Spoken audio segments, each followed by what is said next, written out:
નમસ્કાર બાળ મિત્રો, ધોરણ 6 વિષય ગણિત અને પ્રકરણ 3 સંખ્યા સાથે રમતમાં તમારું સ્વાગત છે, જેમાં આપણે સ્વાધ્યાય 3.1ના દાખલા જોઈ ગયા.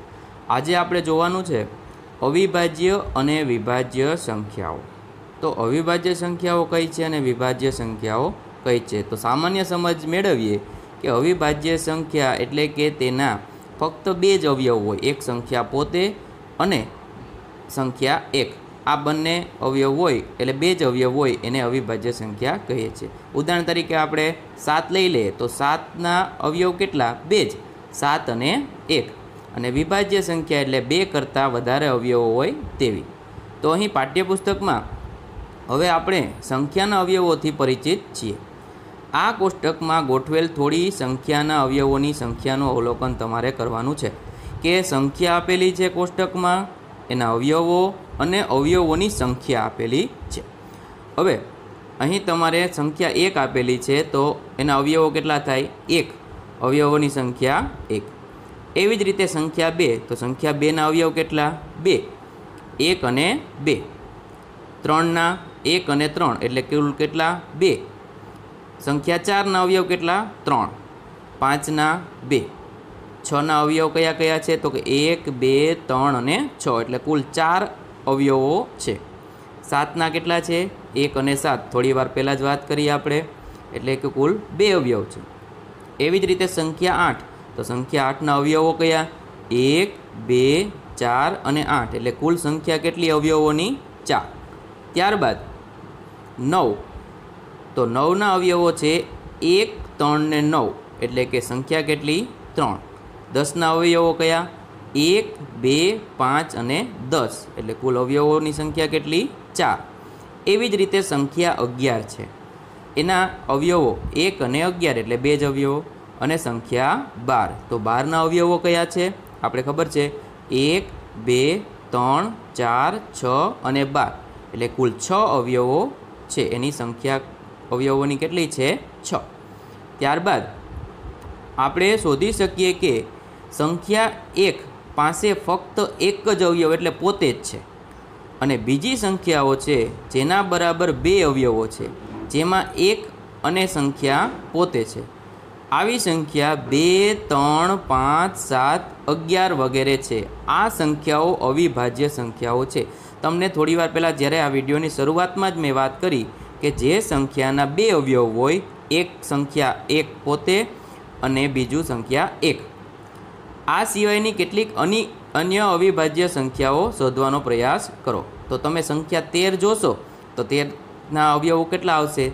13 અને 1 એટલે કે બે જ અવયવ છે, એટલે એ અવિભાજ્ય સંખ્યા છે.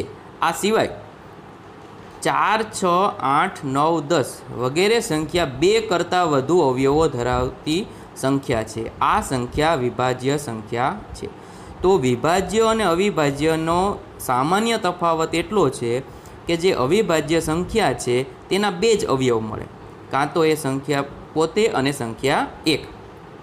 આ સિવાય જે વિભાજ્ય સંખ્યા છે તેના બે કરતાં વધારે અવયવ મળશે. આ તફાવત તમે સમજી જાઓ તો તમને સરળતાથી અવિભાજ્ય સંખ્યા અને વિભાજ્ય સંખ્યા સમજાઈ જશે.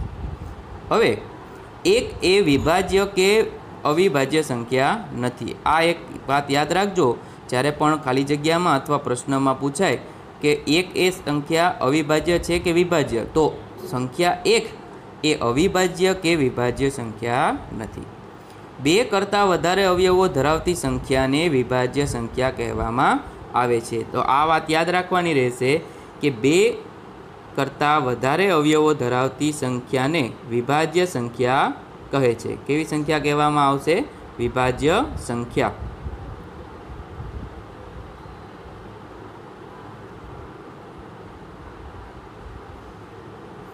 વિભાજ્ય સંખ્યા કહેવામાં આવે છે બે કરતાં વધારે અવયવ હોય તેવી સંખ્યા. હવે આગળ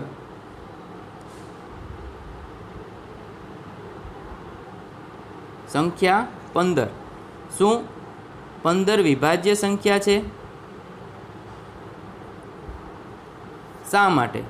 18 અને 25 વાસ્તવમાં સંખ્યાના અવયવો તપાસ્યા વગર આપણે એક સરળ પદ્ધતિથી 1 થી 100 સુધીના સંખ્યામાંથી અવિભાજ્ય સંખ્યા શોધી શકીએ છીએ. આપણે 1 થી 100 સુધીની સંખ્યામાંથી અવિભાજ્ય સંખ્યાઓ મેળવી શકીએ છીએ. કઈ રીતે? એના માટે આ પદ્ધતિ ગ્રીકના ગણિતશાસ્ત્રી જે ઇરેટોસ્થેનિસ દ્વારા ઈસવીસન પૂર્વે 3જી સદીમાં એની માહિતી આપવામાં આવેલી. ચાલો આપણે આ પદ્ધતિને જોઈએ. આપણે આ પદ્ધતિ શેના માટે જોવાની છે? તો આપણે આ પદ્ધતિ જોવાની છે 1 થી 100 સુધીની સંખ્યામાંથી અવિભાજ્ય સંખ્યાઓ મેળવવી. કઈ સંખ્યા મેળવવાની છે? અવિભાજ્ય સંખ્યાઓ. તો અહીં શું કરવાનું છે તમને નીચે આપેલું છે, જેમાં પગલું 1, 1ને ચોકડી કરો, કારણ કે તે અવિભાજ્ય સંખ્યા નથી. તે અવિભાજ્ય પણ નથી અને વિભાજ્ય પણ નથી. પછી 2ની ફરતે ગોળ કરવાનું. જો ઉપર 2ની ફરતે ગોળ કરેલું છે, અહીં તમે જુઓ 2ની ફરતે ગોળ કરેલું છે. 2ના તમામ અવયવી, યાદ રાખો અહીં શબ્દ વાપરો છે 2ના તમામ અવયવી. 2ના તમામ અવયવી એની ફરતે ચોકડી કરવાની છે. શું કરવાનું છે? એની ફરતે ચોકડી કરવાની છે. એના માટે 2 સિવાયના એટલે કે 4, 6, 8 અને તેથી વધુ તમે 2ના અવયવી કીધા છે, એટલે આપણે 2નો ઘડિયો છેક સુધી લઈ જઈ શકીએ. 2ની ફરતે ગોળ કરવાનું અને 2ના તમામ અવયવીને ચોકડી મારવાની છે. તો 2ના અવયવી તમે બોલો તો 2, 4, 2 ઉપર ગોળ કરવાનું, 4, 6, 8, 10, 12, 14, 16, 18, 20, 22 એ રીતે તમારે એના જે અવયવી છે એના ઉપર ચોકડી મારવાની છે. આ જ રીતે પગલું 3 તમને મળશે કે આગામી ચોકડી વગરની સંખ્યા 3 છે. કઈ છે? 3. તો 3ની ફરતે તમારે શું કરવાનું છે? વર્તુળ કરવાનું છે. અને 3ના અવયવી એટલે કે 3ના અવયવી 3 પછી 6, 9, 12, 15 એ રીતે જે આગળની સંખ્યાઓ એટલે કે એના અવયવી આવે છે એની ફરતે ચોકડી મારો. હવે પગલું 4, આગામી ચોકડી વગરની સંખ્યા એટલે 5. તો 5ની ઉપર રાઉન્ડ કરો. પછી 5ના અવયવી એટલે 10, 15, 20, 25, 30, 35, 40, 45 એ રીતે સંખ્યા ઉપર ચોકડી મારો. આ પ્રક્રિયા ચાલુ રાખો અને જ્યાં સુધી યાદીમાં સંખ્યાઓ ઉપર ગોળ કે ચોકડી થઈ જાય, જેની ફરતે ગોળ કરેલ હોય તેવી બધી સંખ્યા અવિભાજ્ય સંખ્યા છે. અહીં જેના ફરતે આ ગોળ રાઉન્ડ કરેલો છે એ બધી સંખ્યા અવિભાજ્ય સંખ્યા છે. એટલે કે આ સરળ રીતથી, આ 4 પગલાંની મદદથી તમે 1 થી 100 સુધીની સંખ્યામાંથી અવિભાજ્ય સંખ્યાઓ કઈ કઈ છે તે સરળતાથી મેળવી શકશો. હવે અહીં એક પ્રયત્ન કરો, આપેલું છે. નોંધ લો કે 2 × 3 + 1 બરાબર 7 એ અવિભાજ્ય સંખ્યા છે.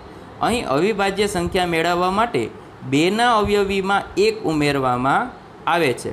શું તમે આ પ્રકારની કેટલીક વધુ સંખ્યા શોધી શકો? તો 2ના અવયવીમાં શું કરેલું છે? 1 ઉમેરેલો છે. તો 2 તેરી 6 + 1 એટલે 7. એવી જ રીતે તમે સંખ્યા લ્યો 3. તો 3 × 4 3 × 4 12 + 1 કરો તો કેટલા થશે? 13. ત્યારબાદ અહીં આ પદ્ધતિથી આપણે સરળતાથી અવિભાજ્ય સંખ્યાઓની સમજ મેળવી શકીએ, એટલે કે અવિભાજ્ય સંખ્યાઓ આપણે મેળવી શકીએ છીએ. આ પદ્ધતિને ઇરેટોસ્થેનિસ ચાળણી પણ કહેવામાં આવે છે. જેની ફરતે તમે યાદ રાખવાનું કે જેની ફરતે ગોળ કરેલ હોય તેવી બધી સંખ્યા અવિભાજ્ય સંખ્યા છે. બધી ચોકડી કરેલી સંખ્યા 1 સિવાયની વિભાજ્ય સંખ્યા છે. તો આ વાત યાદ રાખવાની ખૂબ જ સરળ છે. 1 થી 100 સુધીની સંખ્યામાંથી જે અવિભાજ્ય સંખ્યાઓ છે તે આપણે મેળવેલી. હવે દાખલા નંબર 4 આપેલો છે. 15 કરતાં નાની બધી અવિભાજ્ય સંખ્યા લખવાની છે. જો યાદ રાખો 15 કરતાં નાની અવિભાજ્ય સંખ્યાઓ, તો તમે ઉપર કોષ્ટકમાં જોઈએ 15 કરતાં નાની અવિભાજ્ય સંખ્યા હોય તો 15 જે ચોકડી કરેલ છે તેની આગળની સંખ્યા એટલે કે 13, 11, 7, 5, 3, 2 એટલે કે 2, 3, 5, 7, 11 અને 13 જે સરળતાથી તમને મળી જશે. હવે બીજું, બેકી અને એકી સંખ્યાઓ, ઇવન એન્ડ ઓડ નંબર. શું તમે સંખ્યાઓ 2, 4, 6, 8, 10, 12, 14 માં કોઈ સ્વરૂપનું અવલોકન કર્યું છે? શોધો કે તે બધા 2 ના અવયવી છે. આ 2 ના અવયવી છે. 2, 4, 6, 8, 10, 12, 14 શું છે? 2 ના અવયવી. આને બેકી સંખ્યાઓ કહેવામાં આવે છે. કેવી સંખ્યા કહેવામાં આવે છે? બેકી સંખ્યા.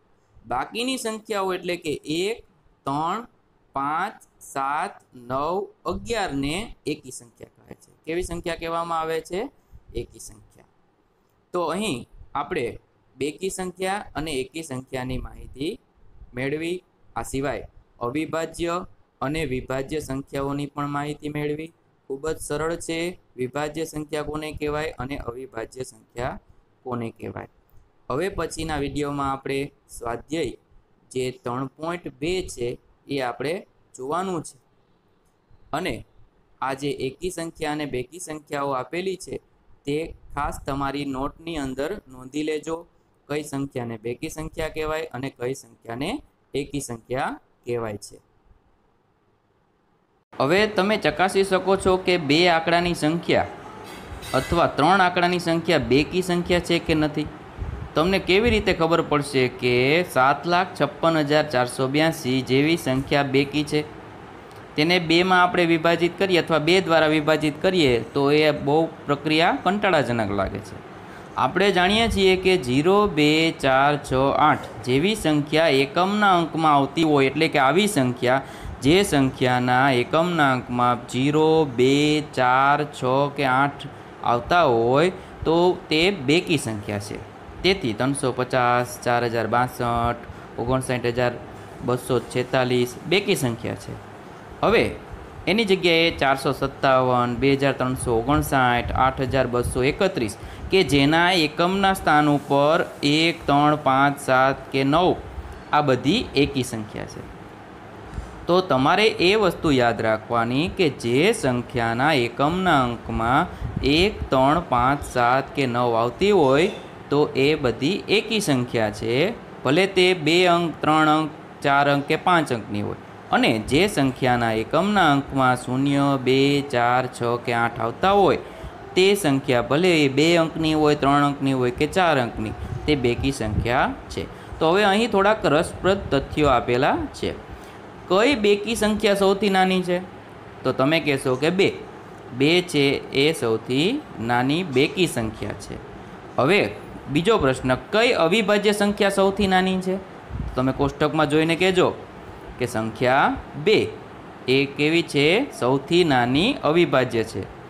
એટલે કે આમ 2 એ સૌથી નાની બેકી સંખ્યા પણ છે અને અવિભાજ્ય સંખ્યા છે. એના પરથી યાદ એવું રાખવાનું કે અન્ય અવિભાજ્ય સંખ્યાઓ 3, 5, 7, 11, 13 થી લઈને આગળ સુધી આ સૂચિમાં કોઈ પણ બેકી સંખ્યા છે નથી. એટલે કે સંખ્યા 2 ને બાકાત કરતા અવિભાજ્ય સંખ્યાઓ બધી એકી સંખ્યા છે. અથવા એવું કહી શકીએ કે એકી સંખ્યાઓ 2 ને બાદ રાખીને 2 સિવાયની જેટલી અવિભાજ્ય સંખ્યાઓ છે એ બધી એકી સંખ્યાઓ છે. એટલે કે તમારે જે સૌથી નાની અવિભાજ્ય સંખ્યા થશે 2. આ પ્રશ્નમાં પૂછાઈ શકે છે. પણ 2 છે એ અવિભાજ્ય સંખ્યા છે પરંતુ એકી સંખ્યા નથી.